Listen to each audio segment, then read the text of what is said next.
नमस्कार, मैं हूं आपके साथ साक्षी। बिहार में भले ही बीजेपी ने सरकार बना ली हो, लेकिन महाराष्ट्र की राजनीति इस समय जबरदस्त उथल-पुथल से गुजर रही है।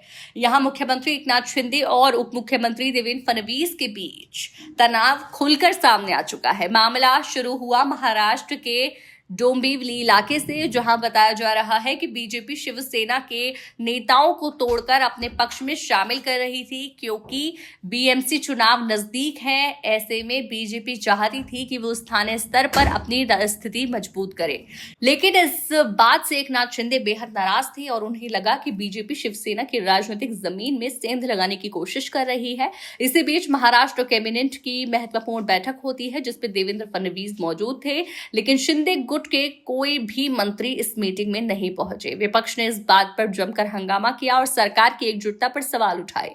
हंगामे के बाद फडणवीस ने बयान दिया कि अनुशासनहीनता किसी भी कीमत पर बर्दाश्त नहीं की जाएगी और गठबंधन धर्म सभी को सीखना होगा।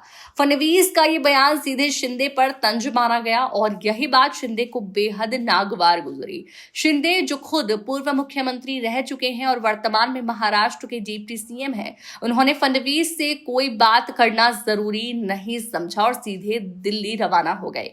दिल्ली में उन्होंने गृह मंत्री अमित शाह से मुलाकात की और बता दिया कि उनके साथ महाराष्ट्र में किस तरह की दिक्कतें हो रही हैं और किन मुद्दों पर मतभेद बढ़ते जा रहे हैं। पिछले 2 सालों में बीजेपी और शिंदे की शिवसेना के बीच खींचतान चलती रही, लेकिन इस बार मामला ज्यादा गंभीर हो गया, क्योंकि फडणवीस का बयान सार्वजनिक तौर पर एकनाथ शिंदे की प्रतिष्ठा पर चोट था। दिल्ली से लौटने के बाद शिंदे ने अपने नेताओं और कार्यकर्ताओं के साथ बैठक की और ऐलान कर दिया कि अब किसी भी बीजेपी नेता को शिवसेना में एंट्री नहीं दी जाएगी। ये बयान महाराष्ट्र की राजनीति में एक बड़ा संदेश की तरह देखा जा रहा है, क्योंकि अब तक यदि कोई बीजेपी नेता पद या सम्मान नहीं मिलने पर नाराज होता था तो वो आसानी से शिंदे की शिवसेना में शामिल हो जाता था। लेकिन शिंदे के इस फैसले ने दोनों दलों के बीच रिश्तों की खाई और गहरी कर दी है। इसी बीच एक और बड़ा राजनीतिक घटनाक्रम महाराष्ट्र में चर्चा में है। राज ठाकरे और उद्धव ठाकरे एक मंच पर आ चुके हैं और खबरें ये भी हैं कि एकनाथ शिंदे भी उद्धव ठाकरे के संपर्क में हैं। कहा जा रहा है कि बीएमसी चुनाव से पहले महाराष्ट्र की राजनीति में बड़ी हलचल होने वाली है।